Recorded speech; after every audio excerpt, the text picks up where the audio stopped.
guys, kagigising ko lang and madaling araw na. I did too much schoolwork, reviewing for the quizzes and the upcoming midterms. So ngayon lang ako nagising. So ngayon, I will tour you to my town, show you my town in the places, the streets and everything. So samahan niyo ako.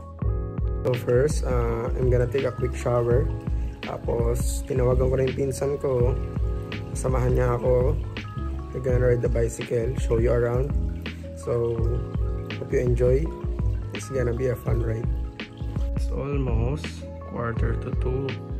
Sobrang gabi na, so it's gonna be a night ride. Let's go. So I just finished taking a shower. So una sa lahat, what's a better way of starting your day than having a cup of coffee? Technically hindi araw ngayon, so but you get me. Yeah. Bago ako malis, didiscuss ko muna agenda natin for this video. Kung saan ako pupunta. Pupuntahan ko po ay the Parish of San Pascual Bailon and the National Shrine of Nuestra Señora de Salambao, or mas kilala sa amin bilang Obando Church.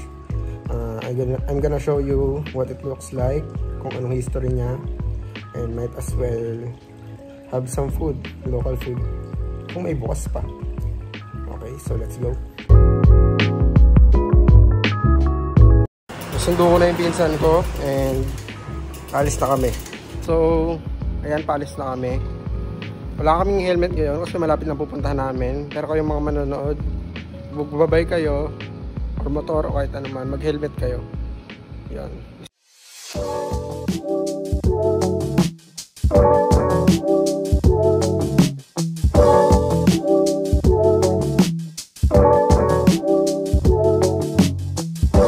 Huminto muna kami dito sa Minute Burger kasi nagutom kami.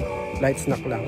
So, pakita ko muna sa inyo yung lugar namin. Ito yung nag-iisang Jollibee sa town namin. Tapos, ito yung Municipal Hall. And ito naman, Barangay Hall. So, yeah. So, ito naman, yung ginagawa ang palengke. Ano ito? Ang commercial building siya. So, dito, halos lahat namimili yung mga tao dito sa amin.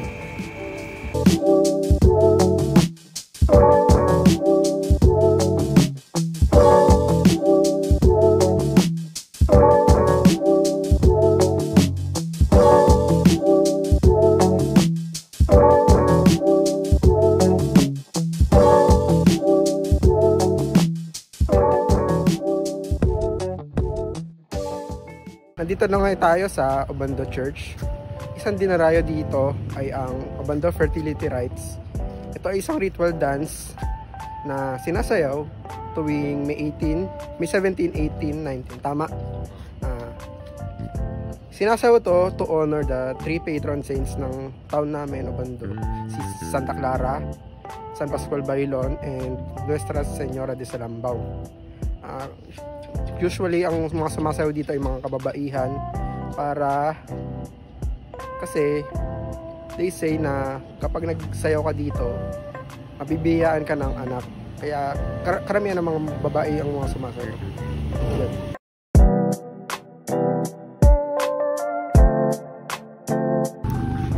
So, paalis na ulit kami. Ang susunod namin na pupuntahan ngayon, maghahanap kami ng kainan. Kasi gutom na ulit kami kahit kumain na ulit kami. Yun. Sana may natutunan kayo sa mga aking binahagi. And let's go. Kain na.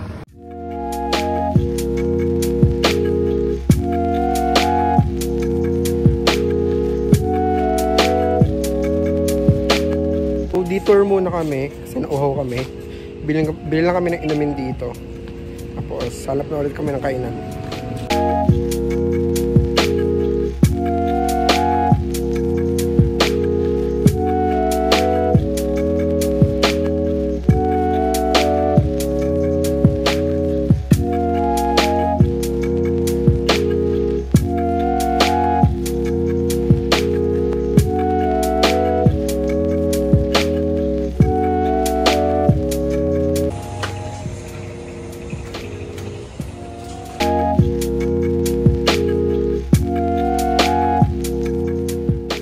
Tapos na kami kumain and ayun, uwi na kami.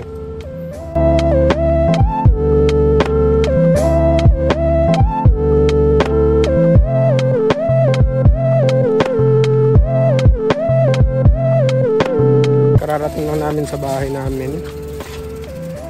Paparada ko lang itong mga bike and magkita ulit tayo.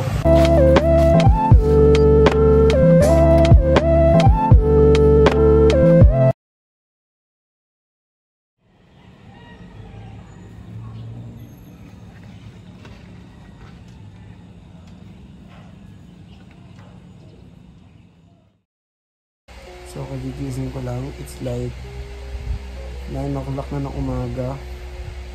And nakalimutan ko na mag-film pagkagising ko dahil sa sobrang pagod ko. Pero ayun, salamat sa mga tumutok for sticking out hanggang dito sa video, hanggang sa huli. And sana nag-enjoy kayo and sana may natutunan kayo kahit paano. Not so much sa lugar ko, pero ayun yung mga pagmamalaki namin. And this town is a big part of me dahil 21 years ako dito. Hindi man ako dito pinanganak, but this is my home.